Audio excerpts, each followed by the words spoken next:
तुम उस टाइप की होगी। देखो मेरी शादी अंशुमन से होने वाली है एंड ऑल दैट, पर अगर वो मेरी लाइफ में नहीं होता तो यू नेवर नो, शायद मैं भी तुमसे पट जाती। Just imagine. जब वी मेट क्या एक लड़का और एक लड़के की प्यारी सी खूबसूरत सी लव स्टोरी थी, या फिर एक लड़का जो कि परेशान था, जिंदगी से हारा हुआ था, उसकी सेल्फ डिस्कवरी और इंट्रोस्पेक्शन की कहानी थी? आई लव यू गर्लफ्रेंड बन जा मेरी। तुम्हें दिख रहा है कि ये लोग हंस रहे हैं तुम पर? सिर्फ तू दिख रही है मुझे। रॉकस्टार क्या एक लड़का और लड़की के बीच की प्यारी सी खूबसूरत सी लव स्टोरी थी, या फिर एक आर्टिस्ट की कहानी थी about the discovery of his true voice? आप अपना नाम बताएंगे, मैं अपना नाम बताऊंगा, हम एक दूसरे को जान जाएंगे, कहाँ रहते हैं, क्या करते हैं। Oh wow, what a small world भी हो जाएगा। कॉमन फ्रेंड्स निकल आएंगे और मैं वही बन जाऊंगा जो मैं साल भर होता हूँ। तमाशा क्या एक लड़का और लड़की के बीच की प्यारी सी खूबसूरत सी लव स्टोरी थी, या फिर कहानी थी एक ऐसे लड़के की जो दुनिया, समाज, सोसाइटी के नियम कायदों में जकड़ा हुआ है और कैसे वो इस केज को तोड़ करके फाइनली फ्री महसूस कर पाता है। ये सारी फिल्में और इम्तियाज़ अली की बाकी की भी फिल्में एक कॉमन धागे से जुड़ी हुई हैं। फिल्में अलग अलग हैं, उनमें किरदार अलग अलग हैं, एक्टर्स अलग अलग हैं, उनका टाइम फ्रेम अलग अलग है, लेकिन तब भी इम्तियाज़ अली की हर फिल्म को एक कॉमन थ्रेड से जोड़ा जा सकता है, और वो कॉमन थ्रेड है the layering of the story. Imtiaz Ali जिस तरीके से अपनी कहानी कहते हैं उसमें इतनी लेयर्स होती हैं कि दूर से देखने पर वो सिर्फ एक नॉर्मल सी लव स्टोरी नज़र आती है, लेकिन जब आप उसको एक बार, दो बार, चार बार, छह बार देखते हैं, उनकी जब परतें खुलती चली जाती हैं, तो आपको महसूस होता है कि इसमें बहुत डीप मीनिंग है जो कि आपकी ज़िंदगी से रिलेट भी करता है। उस दिन मैंने वो खो दिया जो मैं था। और आज मैं इम्तियाज़ अली की इसी खूबसूरत स्टोरी टेलिंग के बारे में बात करने वाला हूं, because in today's video I will be breaking down the storytelling of Imtiaz Ali, totally unbiased and completely based on publicly available verifiable information. So let's dig in. Imtiaz Ali के कहानी कहने के तरीके को अगर बहुत शॉर्ट में समराइज़ करना हो तो वो आपको अपनी कहानी नहीं सुनाते।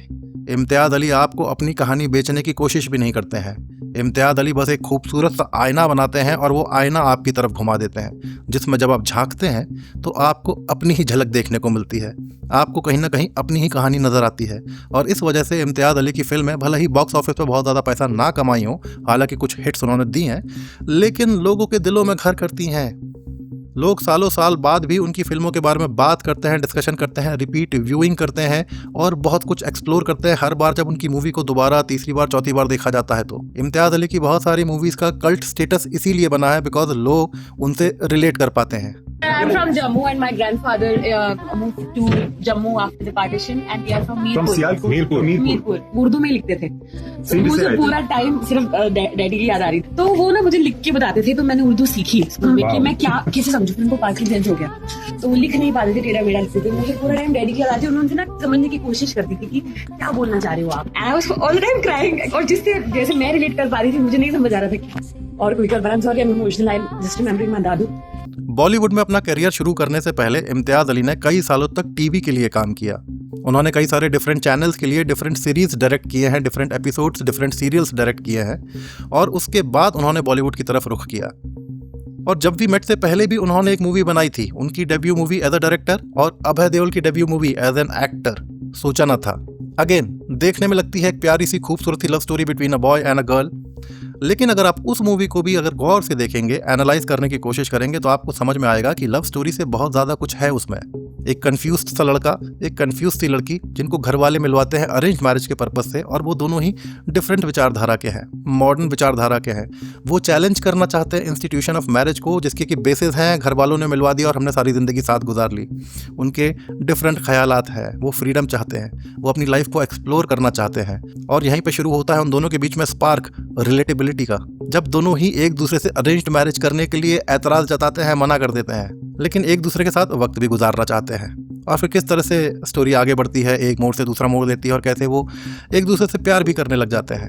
आप अपने डैड की चॉइस पे कैसे भरोसा रखो? हाँ, उनकी पहली पसंद तो तुम थी और तुम तो अपनी एंगेजमेंट से भाग के आ गई हो यार। लिसन, मेरे दिल ने जो कहा मैंने एटलीस्ट किया, ओके?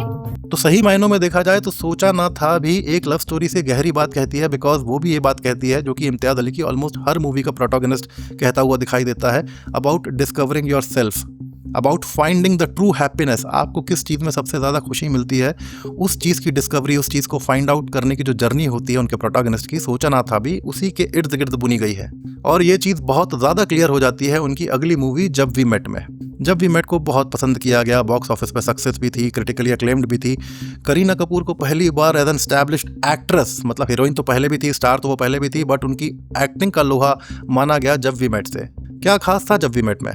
देखने में तो वो भी एक खूबसूरत सी लव स्टोरी ही लगती है बस, कि एक लड़का और एक लड़की ऑड सिचुएशन में मिले, कुछ फनी सीक्वेंसेस हुए, कुछ ड्रामा सीक्वेंसेस हुए, घर वालों का थोड़ा रेजिस्टेंस आया, फिर घर वाले मान गए और हैप्पी एंडिंग हो गई। लेकिन गौर से देखने पर समझ में आता है कि जब वी मेट जो है वो सिर्फ और सिर्फ प्यार के बारे में नहीं है, वो भी सेल्फ डिस्कवरी के बारे में है, वो भी इंट्रोस्पेक्शन के बारे में है, वो भी ज़िंदगी के उन पहलुओं को टच करती है जिनको कि नॉर्मल इंसान बहुत हद तक इग्नोर करता चला आ रहा है, and that is finding the true happiness. Movie का एक बहुत ही सेंट्रल थीम है कि फर्स्ट हाफ में जो शाहिद कपूर का कैरेक्टर है वो थोड़ा सा डिप्रेस्ड है, ब्रेकअप से अभी निकला है, परेशान है, ज़िंदगी से हारा हुआ है, और किस तरीके से करीना कपूर का कैरेक्टर जो है वो एकदम लाइवली है, एंथुजियास्टिक है, बबली है, चेयरफुल है। और दोनों की मुलाकात में इसका कैरेक्टर हमें तब्दील होता हुआ दिखाई देता है कि शाहिद कपूर जो है वो करीना कपूर की कंपनी पा करके धीमे धीमे उसका मूड एलिवेट होता है, वो ज़िंदगी से फिर से प्यार करने लगता है, वो खुश रहना सीखता है। उसको समझ में आता है कि ज़िंदगी की खुशियाँ जो हैं वो किसी बहुत बड़े इवेंट में छुपी हुई नहीं है, कि अगर मेरा ब्रेकअप हो गया तो ज़िंदगी ही खत्म हो गई, कि अगर मेरा बचपन ठीक से नहीं था तो मैं आगे की ज़िंदगी भी ठीक से नहीं जी सकता। उसको समझ में आता है कि ज़िंदगी की खुशियाँ छोटे एलिमेंट्स में छुपी पड़ी हैं। अगर हमारा हर दिन खूबसूरत हो, अगर हमारा हर लम्हा, हर पल खूबसूरत हो, तो ज़िंदगी उन लम्हों के क्यूमुलेशन से ही तो बनी है, हमारी ज़िंदगी ऑटोमेटिकली खूबसूरत हो जाएगी। दिस वॉज द फिलॉसफी जो कि शाहिद कपूर के कैरेक्टर ने करीना कपूर के कैरेक्टर से इनहेरेंटली एब्जॉर्व किया, सीखा ज़िंदगी जीने का तरीका। और सेकंड हाफ में रोल्स रिवर्स हो जाते हैं। अब करीना ब्रेकअप के बाद डिप्रेशन में है, परेशान है, घर से भागी हुई है, किसी को मुंह दिखाने के काबिल नहीं समझ रही है अपने आप को, और शाहिद कपूर का कैरेक्टर जो है वो उसको एलिवेट करने की कोशिश करता है, उसको चेयर अप करने की कोशिश करता है, and in the process they fall in love with each other. वो आ रहा है? कौन? अंशुमन आ रहा है क्या? हाँ। इधर देख रहा है? हाँ देख रहा है। सो अगर ओवरऑल मूवी के थीम की बात की जाए तो देखने में लव स्टोरी ज़रूर लग सकती है, लेकिन एक बहुत गहरी बात कहती है, एक बहुत डीप मीनिंग समझाती है कि भाई ज़िंदगी जीने के बहुत सारे तरीके हैं, उनमें से रोना, बिलखना, परेशान रहना भी एक तरीका है, वो आपकी चॉइस है। या एक और तरीका ये भी हो सकता है कि आप खुश रहना सीखें अपने साथ, आप जिनसे प्यार करते हैं उनके साथ, हर एक छोटी छोटी खुशी को एंजॉय करना सीखें, सेलिब्रेट करना सीखें। तुमने मुझे बहुत हर्ट किया गीत, तुम मुझे बता नहीं सकती थी, एक फ़ोन नहीं कर सकती, अपना सामान लो तो चलो मेरे साथ। And the most important lesson जो जब वी मेट हम सबको सिखाती है कि अपनी सिचुएशंस को फेस करना सीखें, अपनी गलतियों को फेस करना सीखें, ओन करना सीखें, उनसे दूर ना भागें। दूर भागना इज़ नॉट द सोल्यूशन। अपनी गलतियों को, अपने चैलेंजेस को, चाहे लाइफ में कितनी भी कठिनाइयाँ हों, उनको फेस कीजिए, ग्रेसफुली चीज़ें रिजॉल्व हो जाती हैं। जैसे कि फर्स्ट हाफ में शाहिद के कैरेक्टर को लग रहा था कि ब्रेकअप के बाद अब उसके पास जीने का कोई रीज़न ही नहीं है, एकदम ही भटका हुआ सा, लॉस्ट सा एक लड़का लग रहा था। लेकिन धीमे धीमे उसको रियलाइज़ होता है कि अभी ज़िंदगी में बहुत कुछ करना बाकी है, वो बहुत कुछ हासिल कर सकता है। This is not the end of the life. और ये सब कुछ कर पाना तभी मुमकिन है जब वो अपनी ज़िंदगी में जो भी उसकी करंट सिचुएशन है उसमें वापस जा करके अपनी प्रॉब्लम्स को फेस करेगा, उनसे डील करेगा और उनको ओवरकम करके आगे बढ़ेगा। सिमिलरली सेकंड हाफ में जो करीना का कैरेक्टर है गीत, she is going through the same phase. उसको लगता है कि अब इसके आगे ज़िंदगी जीने का कोई मतलब नहीं है, मैं अपने घर वालों से नज़र नहीं मिला सकती हूँ, मैंने ज़िंदगी में सब कुछ खो दिया है, सब कुछ हार दिया है, अब जो भी मेरी ज़िंदगी है ये मेरी सज़ा है, जो मैंने गलतियाँ की हैं उसकी सज़ा मुझे अपनी बाकी की सारी ज़िंदगी भुगतनी पड़ेगी, विच वॉज नॉट ट्रू। और वो शाहिद के कैरेक्टर ने उसको रियलाइज़ करवाया कि तुम अपने घर वालों को फेस कर सकती हो, इतनी बड़ी भी गलती नहीं हुई है कि तुम अपने आप को मौत की सज़ा दे दो, और ज़िंदगी जीने के लिए, लुक अप टू करने के लिए, लुक फॉरवर्ड टू करने के लिए बहुत सारी चीज़ें अभी भी बाकी हैं। So you should not give up and first of all you should go back and face your challenges. और ये अपने आप में कितनी खूबसूरत फिलॉसफी है, बिकॉज हम सब अपनी ज़िंदगी में कहीं ना कहीं किसी न किसी चीज़ से डरे बैठे हैं, किसी न किसी चीज़ को चैलेंज मान करके, नामुमकिन मान करके उससे हार मान चुके हैं। और जब तक हम अपने प्रॉब्लम्स को फेस नहीं करेंगे, हम उनको ओवरकम करके मूव ऑन नहीं कर पाएंगे। और 1000 मील दूर नहीं जाना किसी ट्रेन में गड़गड़ सिर्फ एक लड़की की शक्ल देखने के लिए। मैं छोड़ सकता हूँ, जाने दे सकता हूँ, क्योंकि जिंदगी बदलती रहेगी। सिमिलर थीम के अराउंड बुनी गई है इम्तियाज़ अली की अगली फिल्म लव आजकल, जिसमें 2 डिफरेंट टाइम फ्रेम्स की लव स्टोरी दिखाई गई है, एक सैफ अली खान के माध्यम से और एक ऋषि कपूर के माध्यम से, कि आज से कुछ साल पहले 35-40 साल पहले किस तरीके से प्यार किया जाता था और आज किस तरीके से प्यार किया जाता है। उस समय के क्या चैलेंजेस थे, उस समय की क्या इनसिक्योरिटीज़ थी, क्या मोटिवेशन थे, और आज के ज़माने की क्या इनसिक्योरिटीज़ हैं, क्या मोटिवेशन है। आज लोग किस चीज़ को प्रायोरिटी देते हैं और उस ज़माने में लोग किस चीज़ को प्रायोरिटी देते थे। जैसे कि ऋषि कपूर के ज़माने की जो टाइमलाइन चल रही थी, उस ज़माने के चैलेंजेस क्या थे कि लड़के के पास स्टेबल जॉब नहीं है, सोर्स ऑफ इनकम नहीं है, अमीर ख़ानदान से नहीं आता है और ज़माने वाले दुनिया वाले क्या कहेंगे। एंड ऋषि कपूर ने इन सारी चीज़ों को ओन करते हुए रास्ता बनाया अपने प्यार को कामयाब करने का। और जो मॉडर्न टाइमलाइन चल रही थी सैफ अली खान वाली, उनके चैलेंजेस, उनकी इनसिक्योरिटीज़ ये थी कि कमिटमेंट इश्यूज़ हैं, करियर फोकस्ड है, उनका प्रायोरिटी कहीं और पर है। उनको लगता है कि प्यार आज इससे हुआ है कल किसी और से हो जाएगा। उनको ट्रू लव का मीनिंग ही नहीं पता है कि वो जब अपने से दूर जाता है तो कितना कुछ लेके जाता है, कितना दर्द देके जाता है। वो उसने तब रियलाइज़ किया जब वो एक्चुअली अपने लव इंटरेस्ट दीपिका पादुकोण जो रोल प्ले कर रही थी उनसे डिस्टेंस में आता है, तब उसे जो खालीपन महसूस होता है, बहुत देर के बाद वो डिसाइफर कर पाता है कि ये खालीपन जो है वो उस लड़की की वजह से है। मीरा, ये तुम हो क्या? हाँ?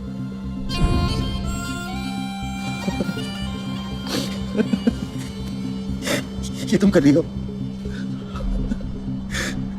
तुम हो मेरी प्रॉब्लम।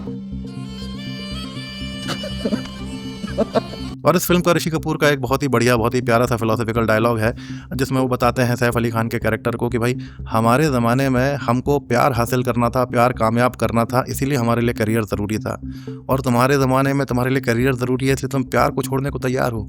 ये अपने आप में कितनी खूबसूरत फिलॉसफी है कि आपकी ज़िंदगी का मकसद क्या होना चाहिए। वो चीज़ जो आपको ज़िंदगी भर खुशी दे सकती है, या वो चीज़ जो कि आपके लिए सिर्फ एक मिराज है, जो कि आपके लिए सिर्फ एक मिथ्या है, एक इल्यूजन है कि इसको हासिल करने से, पैसे को, मटेरियलिस्टिक चीज़ों को हासिल करने से मुझे खुशी मिल सकती है। आम तौर पर हम में से बहुत सारे लोग हैं जो चीज़ों को हासिल करने में लगे हुए हैं, रिश्तों को शायद नहीं। इसीलिए हम लोग अपने जॉब्स को, करियर्स को, इन सारी चीज़ों को प्रायोरिटाइज़ करते हैं over our relationships, over our love, over our special moments जो कि हम अपने फैमिली वालों के साथ में, अपने रिलेटिव्स के साथ में, अपने लव इंटरेस्ट के साथ में गुजार सकते हैं। हम उनको साइड ट्रैक करते हुए अपने काम को, हर चीज़ को प्रायोरिटी देते हैं। एट टाइम्स वो ज़रूरी भी होता है, ऐसा नहीं कह रहा हूँ मैं कि इम्तियाज़ अली ने बोला है तो हमें हमेशा सिर्फ प्यार को ही तवज्जो देना चाहिए, बाकी सारी चीज़ें गई भाड़ में, ऐसा बिल्कुल नहीं है।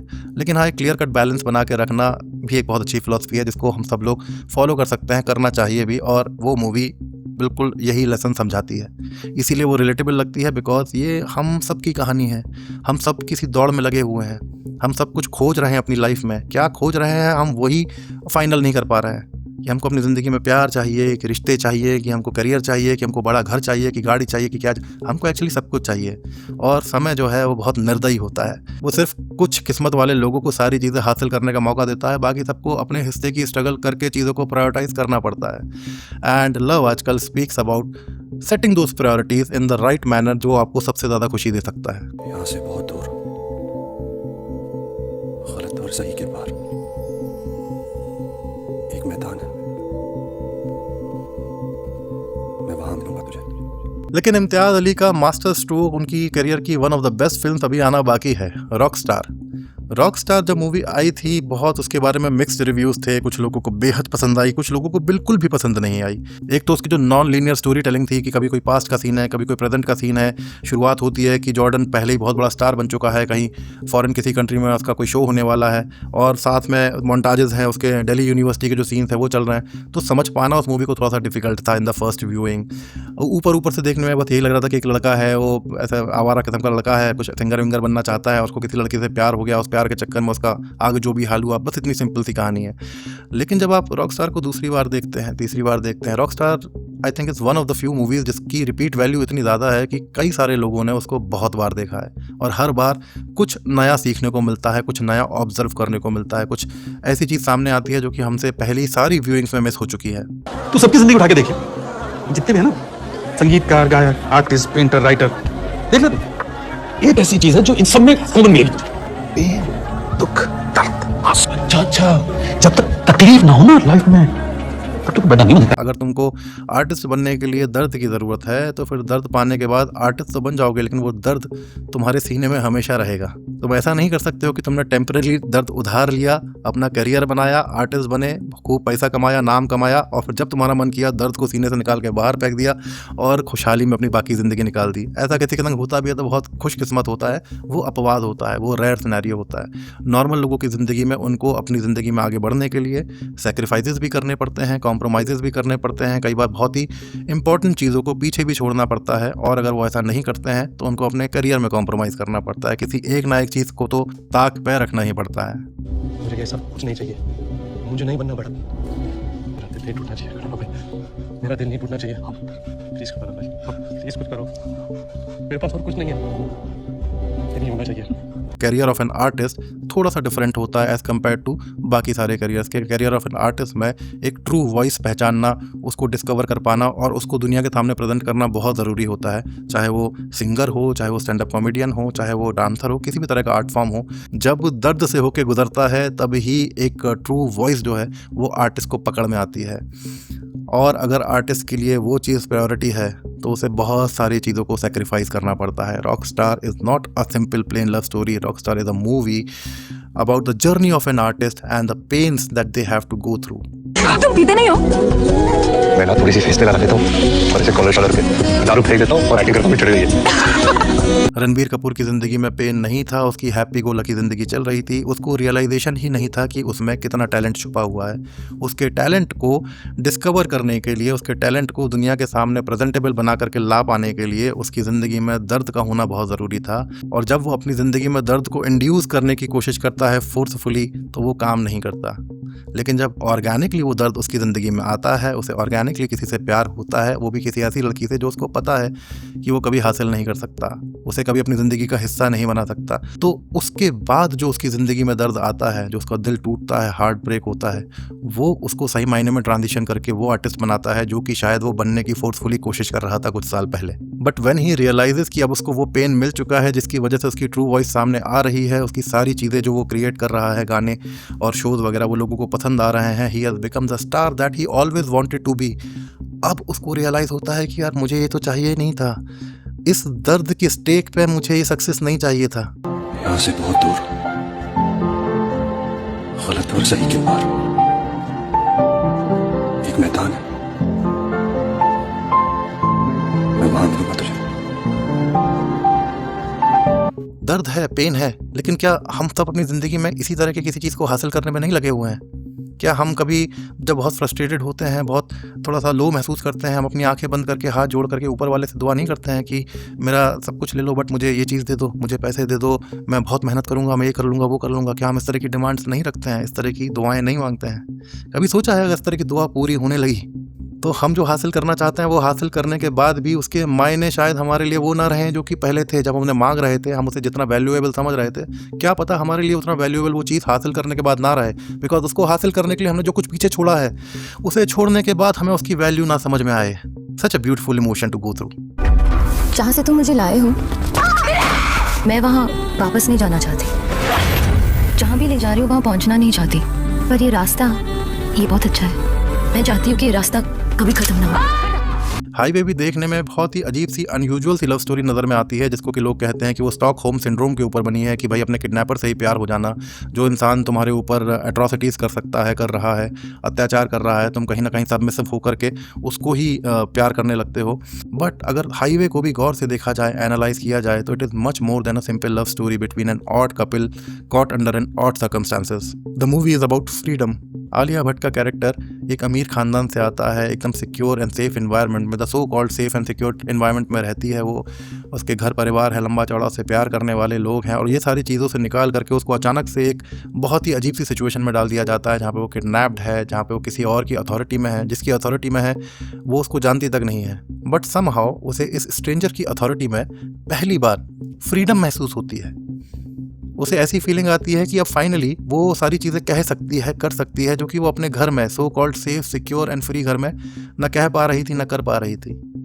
And over the period of time what she falls in love with is not just one character but the entire situation, the entire freedom that she finally gets. And once again, highway भले ही box office पे कामयाब ना रही हो, लेकिन जितने भी लोगों ने देखी है वो कहीं ना कहीं किसी ना किसी एंगल से रिलेट ज़रूर कर पाए हैं।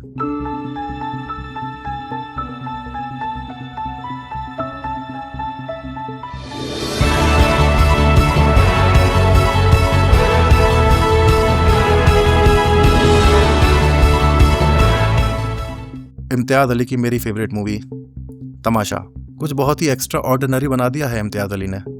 तमाशा एक बहुत ही इमोशनल मूवी है, एक बहुत ही क्या कहते हैं उसको, जो आपको अंदर से आपकी आत्मा को झंझोड़ देती है, उस टाइप की मूवी है। तमाशा मूवी ने कितने सारे लोगों के करियर्स बनाए हैं और उससे ज़्यादा लोगों के करियर शायद ख़राब भी किए हैं, बिकॉज इतनी इंस्पायरिंग मूवी है। उसको देख करके इतने सारे लोगों ने अपने करियर के रैश डिसीजंस लिए हैं। किसी किसी के लिए वो डिसीजंस आगे चल के सही साबित हुए हैं कि हम अपना जॉब छोड़ के पैशन फॉलो करेंगे। कुछ लोगों ने अपना करियर अपना पैशन फॉलो करते हुए बना लिया, कामयाब हो गए, लेकिन बहुत सारे लोग शायद नहीं भी हो पाए। अभी हमको देख के आपको समझ में नहीं आ रहा होगा सर, लेकिन जब हम इलाहाबाद में स्टेज में गाया करते थे ना, बंद जाती थी जनता, प्रोग्राम खत्म करने का नाम ही नहीं लेते। हीरो तो मैं नहीं सर, यहाँ तो हम रिक्शा वाले हैं। यहाँ कोई माई लाल हमको पहचान नहीं पाएगा सर, अंदर से कुछ और ही है। वो मूवी लोगों को डिवाइड करती है, वो कुछ लोगों को बहुत ज़्यादा पसंद आती है और कुछ लोगों को बहुत ही ज़्यादा बेहुदा भी लग सकती है। बिकॉज तमाशा इनविजिबल चेन्स की बात करती है, ना दिखने वाली जकड़न की बात करती है, केज की बात करती है, पिंजड़े की बात करती है, जो कि समाज ने, सोसाइटी ने, फैमिली, रिलेटिव्स, हमारे आसपास के पूरे माहौल ने अपनी एक्सपेक्टेशंस के चलते, पर्टिकुलर सेट तरीके से बिहेव करने का जो एक्सपेक्टेशन होता है, उसके चलते ऑलमोस्ट हर इंसान के ऊपर डाल रखी हैं वो बेड़ियाँ। होती रेत है, लगता पान, उसके लिए मैं पापड़ बेलूं। 2 कौड़ी की हस्ती है पर उससे खेलूं, फेंक बिखेरूं अपना सब कुछ किसकी खातिर? किसे चाहिए मन का सोना, आंख की मोती, किसे पड़ी अंदर क्या? अब मैं यहाँ पर ये बिल्कुल भी नहीं कह रहा हूँ, ना किसी को इनकरेज कर रहा हूँ कि भाई आप जो भी काम कर रहे हैं, पढ़ाई लिखाई, जॉब, आप वो सब कुछ छोड़ करके, त्याग करके सिर्फ वो करना शुरू कर दीजिए जो आपका मन कहता है। ऐसा बिल्कुल भी नहीं है। लेकिन हाँ, अपनी खुशी को आइडेंटिफाई करके रख पाना और अपनी खुशी के लिए अपने तरीके से ज़िंदगी अगर पूरी नहीं तो एटलीस्ट उसका एक हिस्सा क्यूरेट कर पाना, उस डायरेक्शन में थोड़ा बहुत काम कर पाना, ताकि आपको ज़िंदगी में जो 4 लोग हैं जो आपसे एक्सपेक्टेशन रख के बैठे हैं, उनकी एक्सपेक्टेशन पूरा करते हुए भी आप भी खुश रह पाएँ। एंड यकीन मानिए, जिस काम को करने में आपको खुशी मिलती है, उस खुशी का रिपल इफेक्ट आपके आसपास के लोगों पर भी जाता है। It is finally our core values that will harness the seismic shift, because technology epiphanies are not a result of Lakeer ka fakir eureka moment. They are systematically produced and the devil is in the detail. क्या फर्क पड़ता है? Plus the blue ocean strategy is कुछ people IP driven that favors a backward integration process. तमाशा में रणबीर कपूर का character almost इसी situation में फंसा हुआ था। उसकी ज़िंदगी ख़राब नहीं थी, बढ़िया जॉब कर रहा था, अच्छे कपड़े पहन रहा था, अच्छे घर में रह रहा था। दीपिका के कैरेक्टर की एंट्री होने के बाद एक लड़की से प्यार भी हो गया उसको, उससे उसकी सगाई होने वाली है, शादी होने वाली है, सुकून से उसकी पूरी ज़िंदगी कट सकती थी, जैसे कि उसके फादर की कटी थी या फिर उसके दोस्तों की कट रही है। लेकिन वो इसमें सही मायनों में खुश नहीं था और वो ये बात जानता भी नहीं था। उसको ये बात रियलाइज़ करवाने के लिए ही दीपिका का कैरेक्टर जो है उसकी एंट्री करवाई जाती है। बिकॉज दीपिका के कैरेक्टर ने भले ही 5-7 दिन के लिए ही सही, लेकिन कौन से काम है, रणवीर के कैरेक्टर का ट्रू सेल्फ देखा था, ऑब्जर्व किया था। वो जानती थी कि ये इंसान जब अपने असली रूप में रहता है तो कितना खुश रह सकता है और मुझे और अपने आसपास के लोगों को कितना खुश रख सकता है। ये यहाँ पे मोस्ट कंफर्टेबल ज़िंदगी जीने के बावजूद भी ना तो वैसा खुश खुद है, ना इसके साथ मुझे वो खुशी महसूस होती है। और ये रियलाइजेशन दीपिका के कैरेक्टर से रणवीर के कैरेक्टर को करवाया जाता है, which is such a beautiful transition. Because जो इंसान उस सिचुएशन में फंसा होता है उसे कई बार पता भी नहीं होता है कि अगर मैं भंवर में हूँ तो मैं सिर्फ हाथ पैर मार रहा हूँ, भंवर से निकलने की हो सकता है कोशिश भी कर रहा हूँ, बट मुझे पता नहीं है ग्रेविटी ऑफ द सिचुएशन। जब तक कि बाहर से कोई हाथ मेरी तरफ बढ़ेगा नहीं मेरी मदद करने के लिए, तब तक मुझे समझ में नहीं आएगा कि मैं किस चीज़ में फंसा हुआ हूँ। It is such a beautiful transition और इम्तियाज़ अली ने इतना खूबसूरत तरीके से इसको दिखाया है। गाने इतने प्यारे बनाए, हर एक गाने का, कलर स्कीम का, हर एक सीन का इंपॉर्टेंस है, हर एक कैरेक्टर का इंपॉर्टेंस है, चाहे वो ऑटो ड्राइवर हो, चाहे वो सिग्नल पे जो किन्नर आता है रणवीर के कैरेक्टर से पैसे मांगने के लिए वो हो, रणवीर के फादर, रणवीर के family members, every character has a role to play and has a meaning to depict. क्या लगता है? अपनी कहानी मुझसे पूछ रहा है? यार किससे डरता है कौन यहाँ? तू बता क्या होता है? बता, बोल अपनी कहानी, क्या है तेरे दिल के अंदर? चाहता क्या है तू? And the most beautiful message of Tamasha movie, हम सब अपने आप से कहीं ना कहीं झूठ बोल रहे हैं। हमारी कहानी है, अगर हमें ही अपनी कहानी नहीं पता तो हम बाहर किसके मुंह से अपनी कहानी सुनना चाहते हैं? हम किस मूवी में, किस सीरियल में, किस वेब सीरीज़ में, कहाँ पे अपनी कहानी खोज रहे हैं? हमारी कहानी हम खुद नहीं लिख सकते क्या? तो तमाशा मूवी सिर्फ एक लव स्टोरी नहीं है, तमाशा मूवी एक बहुत ही इंस्पिरेशनल स्टोरी है, एक सेल्फ डिस्कवरी की स्टोरी है, एक ऐसी स्टोरी है जो आपको सिखाती है, आपको सिखा सकती है कि आप ज़िंदगी में बहुत कुछ कर सकते हैं अगर आप उस दिशा में काम करें जो कि आपका दिल चाहता है।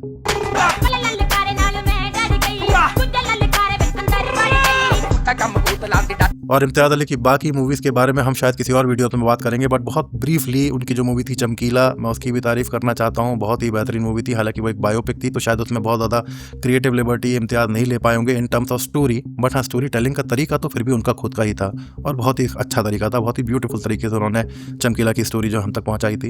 एंड उनकी लेटेस्ट रिलीज़ मैं वापस आऊँगा, अगेन वो भी देखने में ऐसा लगता है कि एक टाइम लैप्स वाली लव स्टोरी है। एक आदमी जो बहुत साल पहले, पार्टीशन से पहले पाकिस्तान में अपने ट्रू लव को पीछे छोड़ के आ गया है, अब वो अपने आखिरी दिनों में अपने प्यार को मिस कर रहा है, उसको कहीं ना कहीं एक बार दोबारा उससे कनेक्ट करना चाहता है। इतनी सिंपल सी लव स्टोरी समझ में आती है। जा यहाँ से। मैं नहीं जा रहा, किसी पर जबरदस्ती नहीं है अपना मुल्क छोड़ के दूसरे मुल्क में जाने की। अब तो इससे भी बुरा होगा, और जब वो होगा तो कोई नेहरू, कोई जिन्ना मौजूद नहीं होगा बचाने को।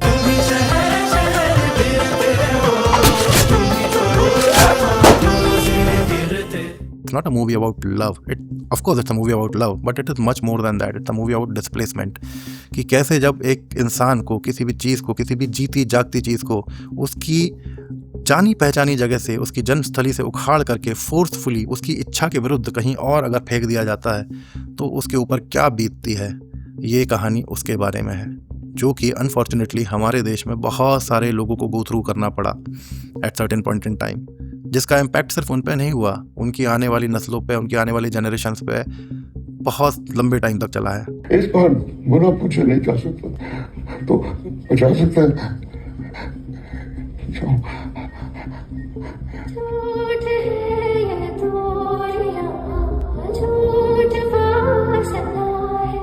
कि हम अपनी जगह से डिस्प्लेस तो कर दिए गए, हम जहाँ मूव किए वहाँ पे हमने मूव ऑन भी करना सीख लिया, हमने नया करियर बना लिया, हमने नया काम ढूंढ लिया, हमने पैसा कमा लिया, घर कमा लिया, परिवार बना लिया, सब कुछ कर लिया, लेकिन फिर भी कहीं ना कहीं कुछ ना कुछ आत्मा का एक छोटा सा हिस्सा, दिल का एक छोटा सा हिस्सा हम पीछे छोड़ आए हैं।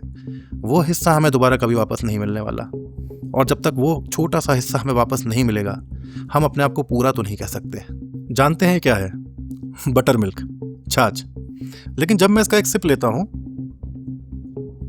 तब पता चलता है कि इसमें थोड़ा सा जीरा पाउडर भी है, थोड़ा सा नमक मसाला भी है, जो इसको एक फ्लेवर की लेयर देता है, जिसकी वजह से मुझे छाछ की तरावट तो मिल ही रही है, साथ ही साथ में उस फ्लेवर का एक लॉन्ग लास्टिंग टेस्ट मेरी ज़बान पर रह जाता है। इम्तियाज़ की स्टोरी टेलिंग भी कुछ इसी तरह से है। इम्तियाज़ अली की एक नॉर्मल सी मूवी देखने में जो कि एक लव स्टोरी लग सकती है, वो लव स्टोरी का मज़ा तो आपको देती ही देती है, उसका इमोशनल जो रोलर कोस्टर होता है वो तो आपको महसूस होता ही होता है, लेकिन इम्तियाज़ अली की हर स्टोरी में, हर कहानी में, हर मूवी में एक जो लेयर का फ्लेवर होता है, वो फ्लेवर आपकी कॉन्शियसनेस पे एक लॉन्ग लास्टिंग इम्पैक्ट छोड़ के जाता है। और इस वजह से इम्तियाज़ अली की मूवी एक अनफॉरगेटेबल एक्सपीरियंस बन के रह जाती है, एक कल्ट स्टेटस हासिल करती है, और उसके डाई हार्ड फैंस बनते हैं। सालों साल बाद तक भी उस मूवीज़ की चर्चा होती है, डिस्कशंस होते हैं, लोग उसके बारे में बात करना चाहते हैं, उसकी रिपीट वैल्यू होती है। अगर आपको इस तरह के वीडियोस पसंद हैं तो प्लीज़ वीडियो को लाइक कीजिए, शेयर कीजिए, चैनल को सब्सक्राइब कीजिए, और नीचे कमेंट्स में लिख करके मुझे बताइए कि आने वाले एपिसोड्स में आप किस पर्सनैलिटी का, किस टॉपिक का ब्रेकडाउन देखना चाहते हैं, या फिर आपके पास मेरे लिए कोई भी फीडबैक है, सजेशन है, तो वो भी प्लीज़ नीचे कमेंट्स में लिख करके मुझे बताइए। Thank you.